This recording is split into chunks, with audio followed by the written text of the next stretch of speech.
तो कैसे हैं आप लोग। इस पर्टिकुलर वीडियो में बात करेंगे इंश्योरेंस सेक्टर इन इंडिया की। इकोनॉमिक सर्वे जो है इंश्योरेंस सेक्टर के बारे में डेंसिटी और पेनिट्रेशन को लेकर कुछ बातें करता है। साथ के साथ पार्लियामेंट ऑफ इंडिया ने इंश्योरेंस अमेंडमेंट बिल 2021 पास करा, इंश्योरेंस एक्ट 1938 को अमेंड करते हुए। तो इकोनॉमिक सर्वे क्या कहता है, इंश्योरेंस का क्या स्टेटस है और पार्लियामेंट ने जो बिल पास करा है उसके क्या प्रोविजंस हैं। प्री मेंस इंटरव्यू यूपीएससी के पर्सपेक्टिव से पूरा इंश्योरेंस सेक्टर आपका इस वीडियो में कवर हो जाएगा। उसके बाद आपको इंश्योरेंस में कुछ खास मिलेगा नहीं extra. Right, presented by me Mudit Gupta. आगे बढ़ने से पहले to subscribe to Unacademy can use the referral code Mudit Gupta for 10% discount. नीचे टेलीग्राम चैनल दिया, उसे ज्वाइन करिए। अनअकैडमी में हमारा कॉम्बैट है जो 11 अप्रैल को सुबह 11 बजे होगा, which is absolutely free. Gamified version है, 60 क्वेश्चन होंगे 60 मिनट के, और अगर आप यहाँ पे अच्छी रैंक लाते हो तो आपको कई सारे यहाँ पे गिफ्ट्स मिलेंगे। साथ के साथ अनअकैडमी का एक स्पेशल ऑफर चल रहा है, और वो ऑफर ये है कि अगर आप 1 साल या 2 साल का सब्सक्रिप्शन लेते हो 28 अप्रैल तक, तो वो 1 साल के लिए वैलिड नहीं होगा, वो 2022 और 2023 के प्रीलिम्स तक वैलिड होगा। मतलब कि आपको यहां पे एक्स्ट्रा मंथ्स मिलेंगे अगर आप ये referral code Mudit Gupta use कर रहे हो। साथ के साथ 7 अप्रैल से बैचेस शुरू हो रहे हैं 2021, 22 और 23 के लिए। 3 महीने के बैचेस, 1 साल के बैचेस, 2 साल के बैचेस, इंग्लिश, हिंदी और बाइलिंगुअल लैंग्वेज में, जिसमें पूरा सिलेबस कवर होगा प्री मेंस इंटरव्यू का, साथ के नोट्स, डाउट रेजोल्यूशन। और ये जो बैचेस रहेंगे ये हिंदी, इंग्लिश और बाइलिंगुअल तीनों ही भाषाओं में रहेंगे। एनसीईआरटी के लिए अलग से बैच आ रहा है 7 अप्रैल से। So you have to subscribe to iconic subscription of Unacademy using the referral code Mudit Gupta. Let's crack it.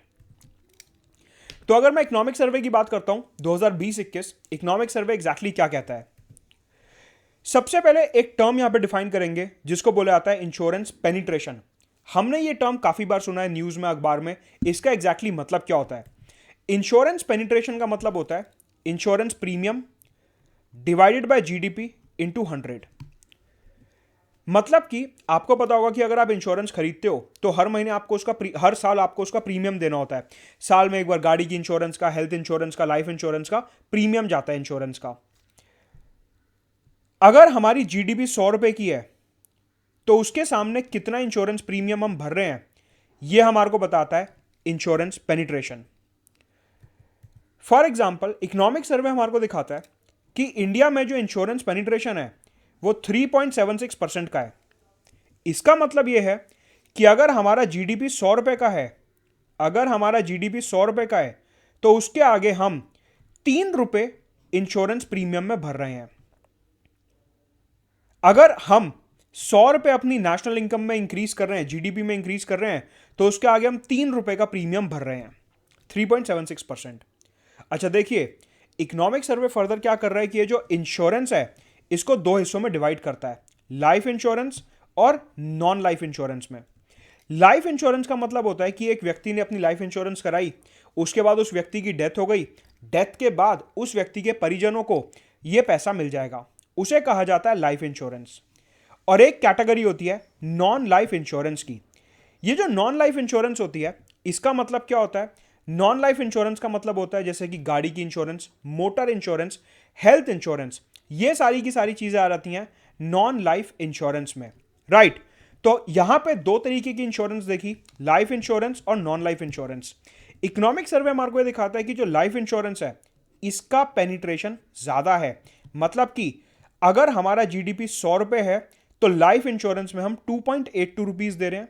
और अगर हम बात करें नॉन लाइफ इंश्योरेंस की, मतलब कि ऑटो, हेल्थ और ये सब, तो वो इंश्योरेंस सिर्फ और सिर्फ 0.94% है। मतलब कि अगर हमारा जीडीपी 100 रुपए का है तो उसके आगे हम सिर्फ 0.94 रुपीज, मतलब कि 94 पैसे हम जो है प्रीमियम में दे रहे हैं। तो इकोनॉमिक सर्वे हमारे को दिखाता है कि हमारा जो लाइफ इंश्योरेंस कंपोनेंट है वो फिर भी थोड़ा ठीक ठाक है, लेकिन जो हमारा नॉन लाइफ इंश्योरेंस कंपोनेंट है ये बहुत बहुत बहुत ज्यादा वीक है। राइट, तो ये हो गया एक एनालिसिस। इसके अलावा इंश्योरेंस पेनिट्रेशन के अलावा एक टर्म और इस्तेमाल की जाती है इंश्योरेंस के डोमेन में, जिसको बोलते हैं इंश्योरेंस डेंसिटी। इंश्योरेंस डेंसिटी का मतलब होता है कि ऑन एन एवरेज हर नागरिक कितना प्रीमियम पे कर रहा है। ऑन एन एवरेज इंडिया में जितनी भी आबादी है, ऑन एन एवरेज हर नागरिक कितना प्रीमियम पे कर रहा है, उसे बोला जाता है इंश्योरेंस डेंसिटी। इंडिया में एज पर इकोनॉमिक सर्वे जो इंश्योरेंस डेंसिटी है वो $78 की है। मतलब कि ऑन एन एवरेज हर हिंदुस्तानी $78 का प्रीमियम भर रहा है हर साल। तो इसे बोले जाता है इंश्योरेंस डेंसिटी। अब सवाल उठता है, नंबर तो हमने देख लिए, ये नंबर कितने स्ट्रांग या कितने वीक हैं, एक बार इसे देख लेते हैं। इकोनॉमिक सर्वे जो है ये ग्राफ दिखाता है, ये देखिए पहले ये ग्राफ है इंश्योरेंस पेनिट्रेशन का, पेनिट्रेशन कि अगर 100 रुपए की जीडीपी है तो उसके आगे हम कितने रुपए प्रीमियम में भर रहे हैं। ये है इंडिया का सिनारियो।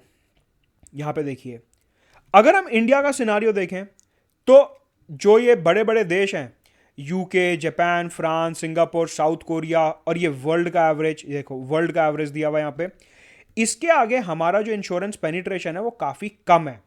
ये जो ग्रीन वाली लाइन आप यहां पे देख रहे हो, ये इकोनॉमिक सर्वे से ही मैंने ग्राफ लिया है।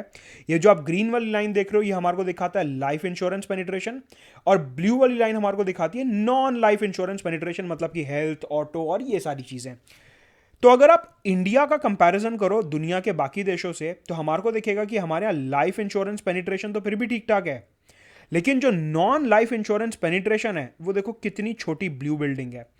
तो आपको एग्जाम में इसको किस तरीके से लिखना है, या प्रीलिम्स में अगर स्टेटमेंट आता है तो कैसे प्रेजेंट करना है कि हमारे यहाँ इंश्योरेंस पेनिट्रेशन काफी कम है, और उसमें भी लाइफ इंश्योरेंस थोड़ा ठीक ठाक है, लेकिन जो नॉन लाइफ इंश्योरेंस है वो तो बहुत ही कम है। मतलब लोग फिर भी लाइफ इंश्योरेंस तो करा लेते हैं, लेकिन हेल्थ इंश्योरेंस, ऑटो इंश्योरेंस, अपने व्हीकल्स का इंश्योरेंस, ये सारी चीजें नहीं करवाते हैं।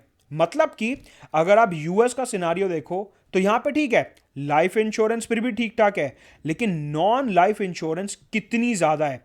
सेम केस आप ऑस्ट्रेलिया में देखो, जर्मनी में देखो, इवन वर्ल्ड में भी नॉन लाइफ इंश्योरेंस कितनी ज्यादा है। तो इंडिया जो है यहां पे काफी ज्यादा वीक पड़ जाता है in terms of insurance penetration. Economic survey एक ग्राफ और दिखाता है इंश्योरेंस डेंसिटी का, कि ऑन एन एवरेज हर एक आदमी कितना प्रीमियम पे कर रहा है। उसमें तो इंडिया का और ज्यादा नीचे है ग्राफ। आप देखिए इधर हमारे को बिल्डिंग दिख ही नहीं रही है। मैंने आपको बताया था कि हमारे यहाँ ऑन एन एवरेज हर व्यक्ति $78 का प्रीमियम पे कर रहा है। अब आप इसको कंपेयर करो बाकी देशों से, बाकी देशों में ये बिल्डिंग कितनी बड़ी है, लाइफ और नॉन लाइफ दोनों कंपोनेंट्स में, लेकिन इंडिया में तो ये दिखता ही नहीं है। मतलब कि ये ग्राफ हमारे को दिखाता है कि इंडिया में जो लोग खर्चे कर रहे हैं वो इंश्योरेंस के ऊपर खर्चे नहीं कर रहे हैं, वो बाकी जगहों पे खर्चे कर रहे हैं, और इंश्योरेंस एक काफी इंपॉर्टेंट कंपोनेंट होता है। मतलब कि इंडिया में जो लोग खर्चे कर रहे हैं वो इंश्योरेंस में बिल्कुल नहीं कर रहे हैं, ये ग्राफ हमारे को दिखाता है। कहने का मतलब है इंश्योरेंस एक ऐसा सेक्टर है, in terms of penetration and density both, insurance एक ऐसा सेक्टर है जहां पे बहुत ज्यादा पोटेंशियल है, और अभी ये सेक्टर इंडिया में अंडर डेवलप्ड है। अब इसी पूरे एनालिसिस को ध्यान में रखते हुए, ये देखते हुए कि इंडिया में जो इंश्योरेंस सेक्टर है वो पूरे तरीके से डेवलप नहीं है, हम लेके आए इंश्योरेंस अमेंडमेंट एक्ट 2021। सवाल उठता है कि ये करता क्या है।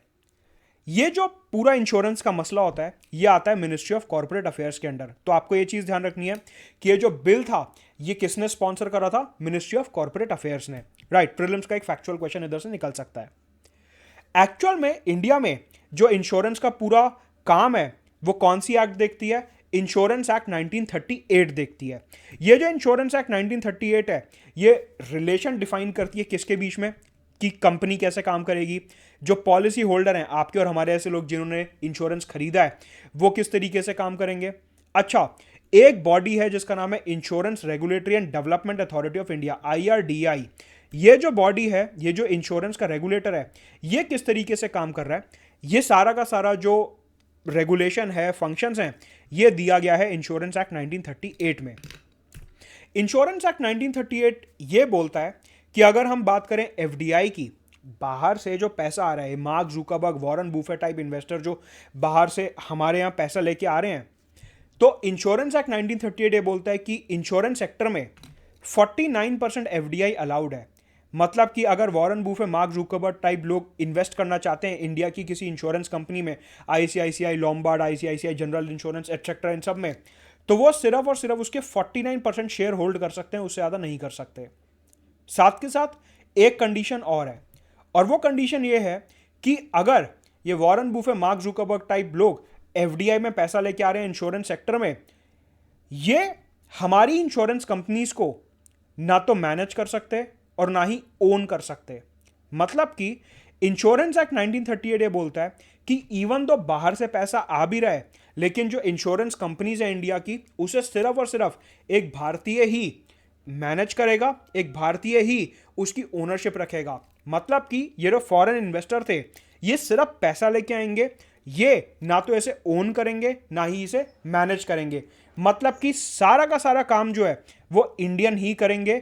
फॉरेनर्स के पास यहां पे कोई भी कंट्रोल नहीं था। मतलब कि फॉरेनर प्लेयर्स के पास कोई खास मोटिवेशन नहीं था कि यार जब मेरे को ना तो ओनरशिप मिल रही ना मेरे को मैनेजमेंट मिल रही, मैं कुछ इधर मैनेज भी नहीं कर पाऊंगा, तो मैं इधर पैसा लगाऊं क्यों। फिर सरकार को लगा कि अभी हमने डेटा देखा इंश्योरेंस पेनिट्रेशन और इंश्योरेंस डेंसिटी का, जो कि ये दिखाता है कि इंडिया में इंश्योरेंस सेक्टर काफ़ी वीक है और बहुत ही अंडर डेवलप्ड है। तो सरकार को लगा कि अगर इस सेक्टर को हमारे को डेवलप करना है तो बाहर के फॉरेन प्लेयर्स का कंपटीशन, उनका पैसा, उनका एक्सपर्टीज हमारे को यूज़ करना चाहिए। तो सरकार ने इंश्योरेंस अमेंडमेंट एक्ट 2021 पास करा और उसमें यह बोला गया कि अब से हम इंश्योरेंस एक्ट 1938 को अमेंड कर रहे हैं और एफडीआई की लिमिट इंक्रीज कर रहे हैं।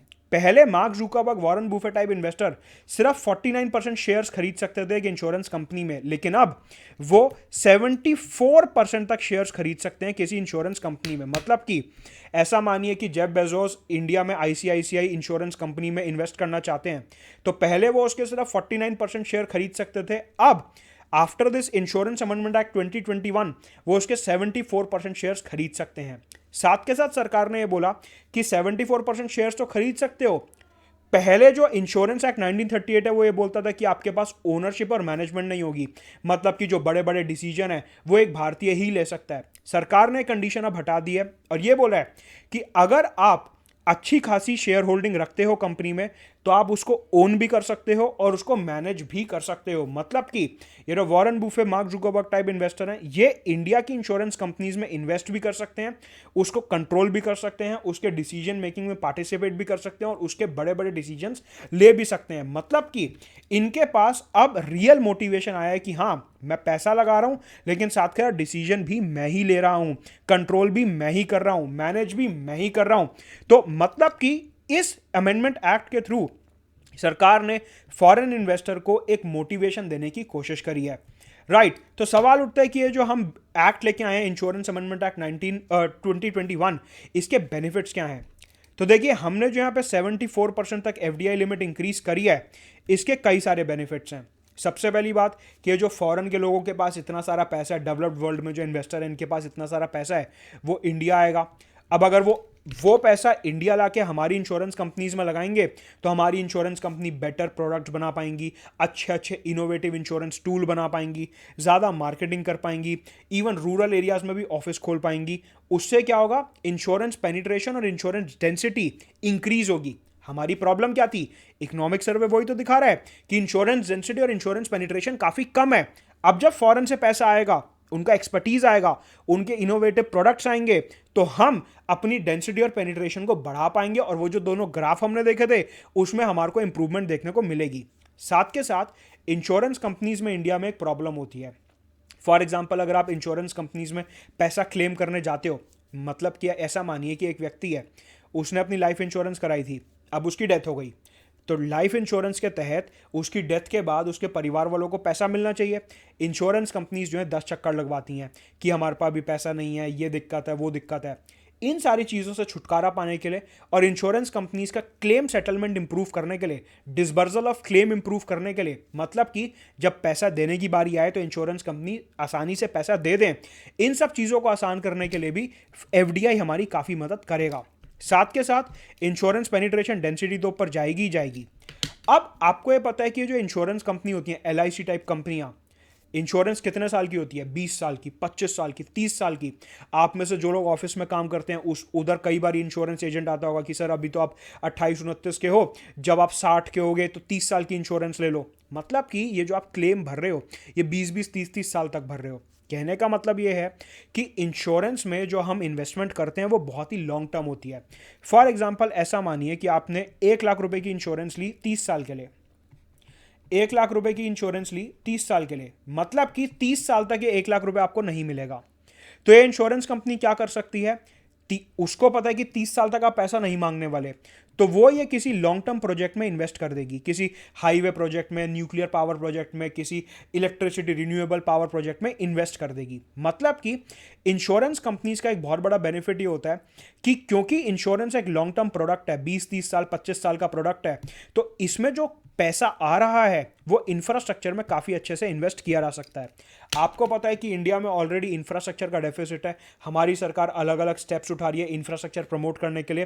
तो अगर इंश्योरेंस डेंसिटी और पेनिट्रेशन बढ़ती है, मतलब कि आप प्रीमियम में ज़्यादा पैसा देते हो इंश्योरेंस कंपनी को, तो इंश्योरेंस कंपनी वो फर्दर इंडिया के इंफ्रास्ट्रक्चर में इन्वेस्ट कर सकती है। मतलब कि आपने LIC की इंश्योरेंस खरीदी, तो आपने जो LIC को पैसा दिया 1,00,000-2,00,000 रुपए, वो अब उसके पास 20 साल के लिए है, तो वो क्या करेगी, 20 साल के लिए सरकार को, किसी कंपनी को इंफ्रास्ट्रक्चर बनाने के लिए आगे उधारी में दे देगी कि मेरे को इंटरेस्ट और डिविडेंड प्रॉफिट मिलता रहेगा। मतलब कि इंश्योरेंस सेक्टर जो है वो इनडायरेक्टली हमारे इंफ्रास्ट्रक्चर को बूस्ट करने में हेल्प करता है। बेसिकली यहाँ पे प्रॉब्लम ये है कि जो इंडिया के बैंक्स हैं वो लोन देते हैं शॉर्ट टर्म के लिए, 5 साल, 7 साल, 10 साल, इससे ज़्यादा में वो इंटरेस्टेड रहते नहीं हैं।